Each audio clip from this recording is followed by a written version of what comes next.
South Africa woke up today to a storm of emotion, controversy, and history in the making.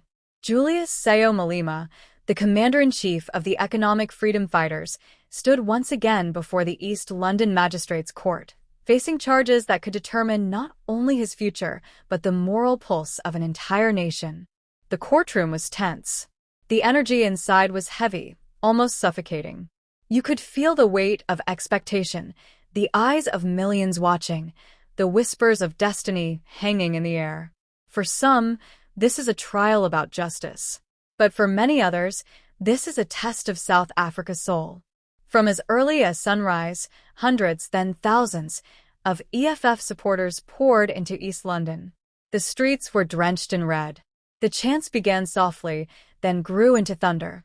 Hands off Malema, CIC, the people's president, Sizabalazila Alizwi Labantu Abamnyama, we are fighting for the land of Black people. There was rhythm, there was pain, there was power. Ordinary South Africans, mothers, students, workers, elders, stood shoulder to shoulder, declaring that this was not just Malema's trial. It was their trial too. Inside, Malema stood beside his co-accused, his trademark composure unwavering. Dressed sharply, focused, and unflinching, he stared straight ahead as the charges were read. The allegation, the unlawful discharge of a firearm during a political rally. But behind that simple line lies a narrative far greater, a struggle between law and liberation. To the state, this is a matter of accountability. But to the people outside, it's a symbol of resistance. They believe Malema is being targeted, not for breaking the law, but for breaking silence. For daring to speak truth to power in a system they feel still protects the privileged and silences the poor. As the proceedings dragged on, murmurs filled the courtroom.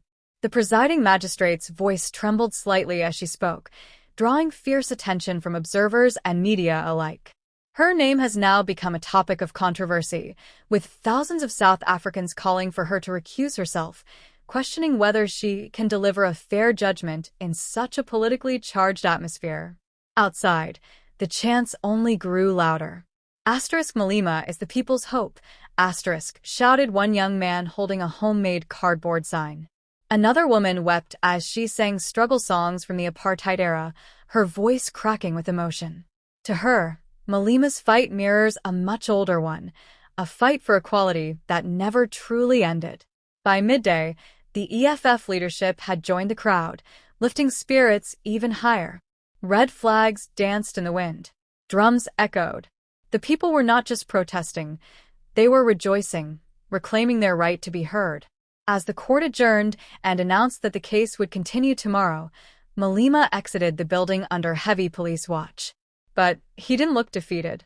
He raised his fist high in the air, a silent message to the thousands waiting outside. The crowd erupted. It was more than support. It was devotion. Social media exploded. Hashtags like #HandsOffMalema, #EFFTrial, and #Malema in court dominated the timeline. Supporters from across the country shared photos, videos, and emotional tributes. One tweet read, "Locking up Malema won't stop the movement. It will multiply it." Another said, "You can cage a man, but not his message." But not everyone was supportive. Critics took to Twitter to voice their anger, arguing that no leader, no matter how revolutionary, should be above the law. One user wrote, "Accountability is not oppression. Malema should face the consequences like any citizen." The country was split, passion on both sides burning brighter than ever. Meanwhile, in a bold and surprising move, the EFF released a fiery statement rejecting Donald Trump's so-called 20-point ceasefire plan for Gaza. They condemned it as a neo-colonial strategy that undermines Palestine's sovereignty and favors imperial powers. The timing was no coincidence. As Malema faces his trial at home, his party continues to wage global battles against injustice abroad. That statement reminded everyone watching that the EFF isn't just fighting for political power, they are fighting for identity, for humanity, and for the oppressed, whether in Soweto or Gaza. As the sun began to set, the streets of East London looked like a scene from history.